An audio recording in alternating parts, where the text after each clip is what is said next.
நம்ம வந்து பார்த்தீங்கன்னா லாஸ்ட் செஷனில் வந்து பார்த்தீங்கன்னா இந்த G01 G02 G03 பற்றி பார்த்துருக்கோம். இன்னைக்கு வந்து பார்த்தீங்க அப்படின்னா நம்ம அந்த ஜி கோடை எப்படி நம்ம ப்ரோக்ராமில் இன்சர்ட் பண்ணுறோம் அப்படின்றது. இப்போ அதே சேம் நம்ம லாஸ்ட் வீடியோவில் பார்த்தீங்க பார்த்தீங்கன்னா அந்த பாயிண்ட்ஸை எப்படி இப்போ நம்ம ஜி கோடில் எப்படி நம்ம இன்சர்ட் பண்ணுறத பார்க்கலாம்.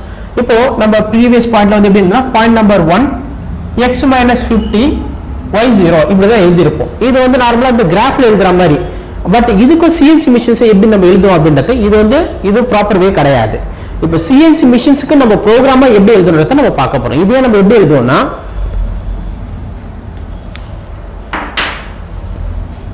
G01 x - 50 y0 feed 100. இதுதான் வந்து ஒரு கரெக்டான ஃபார்மட். ஒரு சிஎன்சி ப்ரோக்ராமிங்ல வந்து இந்த ஃபார்மட்ல தான் நம்ம எழுதணும். G01ன்றது லீனியர் மூவ்மெண்ட், இது வந்து coordinate x - 50 y0 and then feed f100 feed rate வந்து mm/minute. and then இப்போ பாத்தீங்க அப்படின்னா இது வந்து G கோட். G01ன்றது linear movement, x y ன்றது axis, x and y இது என்ன பாத்தீங்கன்னா axis, and then f ன்றது feed rate. ஒரு ஃபார்மட் வந்து நம்ம இப்போ ப்ரோக்ராமிங்ல பார்த்தா இப்படி தான் ரன் ஆகும். ஆனால் புதுசாக வரவங்களுக்கு தெரியாது ஏதோ ரன் ஆகுது அப்படின்னுவாங்க. பட் அதோட கரெக்ட் கான்செப்ட் தான். G01ன்றது லீனியர் மூவ்மெண்ட் ஸ்ட்ரெயிட் மூவ்மெண்ட் வருது. எக்ஸ் அண்ட் ஒய் ஆக்சிஸ் எந்த ஆக்சிஸ்ல மூவ் ஆகுது அப்படின்றது, எஃப்ன்றது ஃபீட் ரேட். அண்ட் தென் இப்போ நீங்க பாத்தீங்க அப்படின்னா அந்த ஃபீட் ரேட்ன்றது என்ன நம்ம 100 சொல்லியிருக்கோம். 100ன்றது என்னன்னு பார்த்தீங்கன்னா 100 mm/minute. 100 mm/minute இப்போ ஆக்சிஸ் வந்து மூவ் ஆகுது, டேபிள் மூவ் ஆகுது அப்படின்றத சொல்றோம். 100 mm/minute. அதுக்கப்புறம் பார்த்தீங்கன்னா ஒரு டாட் ஒரு கமாண்ட் கொடுத்துருக்கோம். ஒரு டாட் கொடுத்து ஒரு கமா இப்படின்னு கொடுத்துருக்கோம். இது என்னன்னு பார்த்தீங்கன்னா இது பேர் தான் EOB. உங்க மிஷின்ல பார்த்தீங்கன்னா EOB அப்படின்னு ஒன்று இருக்கும். EOBன்றது என்னன்னு பார்த்தீங்கன்னா end of block. End of பிளாக்ன்றது ஒரு லைன் கம்ப்ளீட் ஆயிடுச்சு அப்படின்னு சொல்றது தான் EOB, எண்ட் ஆஃப் பிளாக். சரிங்களா? இப்போ இதை பேஸ் பண்ணி தான் நம்ம பண்றோம். இது பார்த்துட்டீங்கன்னா புரியுதா இது உங்களுக்கு? இப்போ நெக்ஸ்ட் நம்ம போறோம்.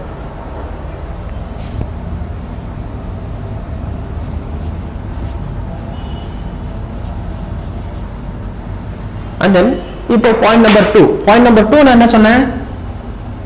P2 ல வந்து x - 50 y - 30 ன்றோம். அதை நம்ம எப்படி சொல்றோம்னா G01 x - 50 y - 30.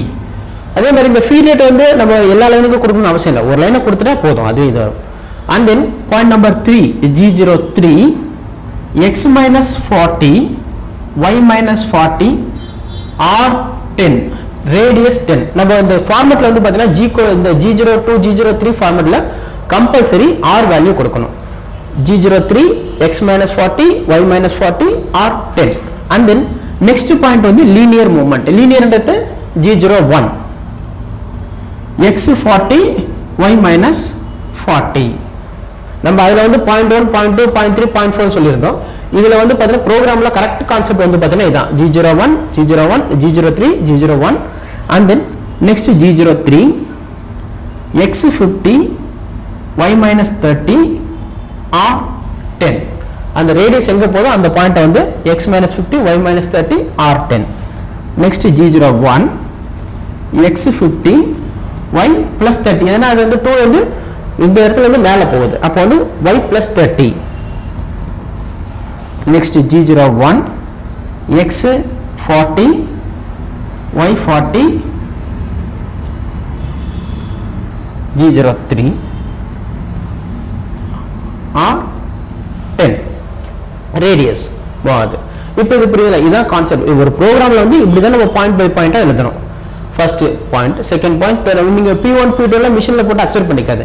மிஷின்ல வந்து பாத்தீங்கன்னா G01 G03 G01 இந்த மாதிரி ப்ரொசீஜரா பண்ணாதான் உங்களுக்கு இது ஆகும். சரிங்களா? இப்போ நெக்ஸ்ட் கோட் பத்தி நம்ம பார்க்கலாமா? இப்போ உங்களுக்கு புரியுதுல இந்த G00 G01 G02 G03. இப்போ இந்த 4 கமாண்டை பார்த்துருவோம். இந்த 4 கமாண்ட்ல உங்களுக்கு எதனா டவுட் இருந்தா கூட நீங்க என்கிட்ட கேட்கலாம். ஆன்லைன்ல கூட நீங்க கேட்டுக்கலாம். இல்ல வந்து பாத்தீங்கன்னா ஃபோன் நம்பர் இருக்கு, என் ஃபோன் நம்பர்ல கூட கேட்டுக்கலாம். ஓகேவா? புரியுதுல? நெக்ஸ்ட் இது போலாங்களா?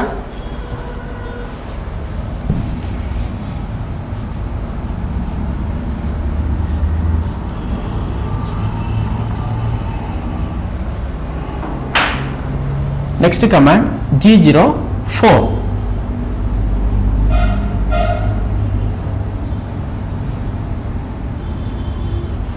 Dwell time. G04 and dwell time. இது வந்து பாத்தீங்கன்னா நம்ம எந்த இடத்துல தேவையோ அந்த இடத்துல ஸ்டாப் பண்ணிக்கலாம். ஜஸ்ட் ஒரு டைமிங்காக ஒரு மிஷினை வந்து வெயிட் பண்ண வைக்கிறதுக்காக தான் இந்த G04 dwell time. இது வந்து மேக்ஸிமம் யூஸ் பண்ண மாட்டாங்க. உங்களுக்கு எந்த இடத்துல தேவையோ அந்த இடத்துல யூஸ் பண்ணிக்கலாம் இந்த கமாண்டை G04. And then next command G20. G20ன்றது பாத்தீங்க அப்படின்னா inch mode. That is இப்போ பாத்தீங்கன்னா இதுக்கு முன்னாடி நிறைய கோடிங்ஸ் G05, G07, G08 எல்லாமே இருக்கு. பட் ஒரு ப்ரோக்ராம் பேசிக் ப்ரோக்ராம் பண்றதுக்கு நமக்கு தேவையானது என்ன கோடிங்ஸ் இருந்தா நம்ம பார்க்கலாம். இப்போ அதுக்கு இப்போ G20 inch mode. And then G21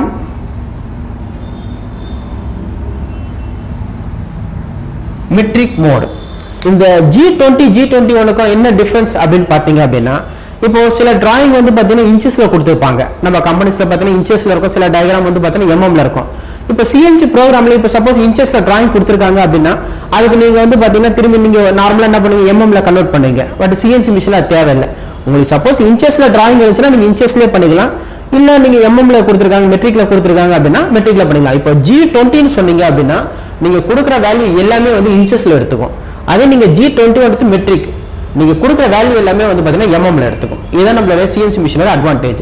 நீங்க mmல வேணா mmல பண்ணிக்கலாம், இன்ச்சஸ் வேணாலும் பண்ணிக்கலாம் நம்ம. And then next command G28. G28 என்னன்னு பாத்தீங்கன்னா axis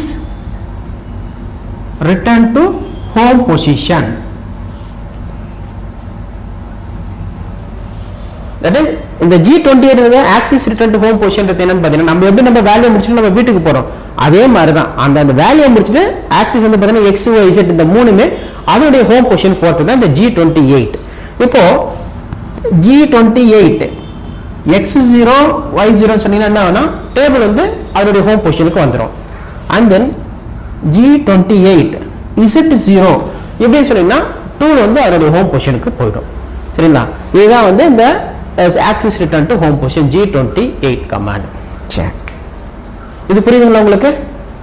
G04, G20, G21, G28 command.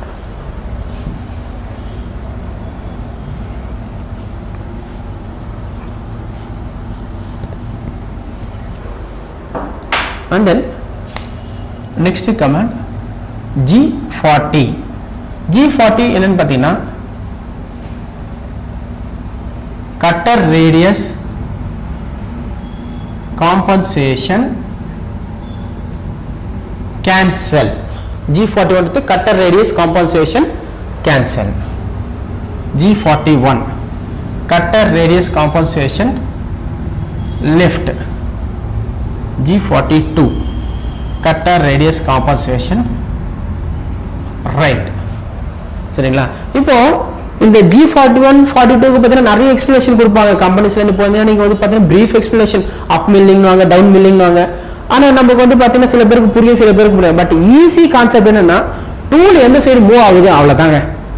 இப்போ ஒரு ப்ராடக்ட் இருக்கு, அந்த ப்ராடக்ட்டுக்கு லெஃப்ட் சைடு மூவ் ஆகுதா ரைட் சைடு மூவ் ஆகுதா சொன்னா போதும். இதுக்காக நீங்க வந்து அப் மில்லிங்னா என்ன டவுன் மில்லிங்னா என்ன அதெல்லாம் நிறைய இருக்கு கான்செப்ட். பட் வந்து பாத்தீங்கன்னா ஒரு ஜாப் இருக்கு, ஒரு பிளாக் இருக்கு, ஒரு பிளாக்குக்கு டூல் வந்து எப்படி மூவ் ஆகுது அப்படின்றது தான். இப்போ சப்போஸ் இது ஒரு பிளாக் இருக்கு, இந்த பிளாக்குக்கு டூல் வந்து இப்படி மூவ் ஆகுச்சு அப்படின்னா இது G42.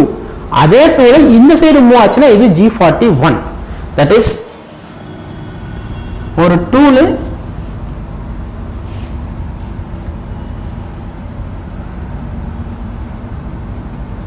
இப்படி மூவ் ஆச்சுன்னா இது G42. அவ்வளவுதான். ஒரு ஜாப் இருக்கு, அந்த ஜாபுக்கு இப்படி மூவ் ஆச்சுன்னா இது G42. சரிங்களா? அதே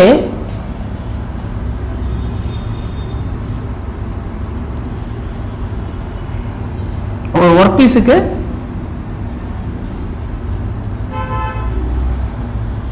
இப்படி மூவ் ஆச்சுன்னா இது G41. அவ்வளவுதான். சரிங்களா?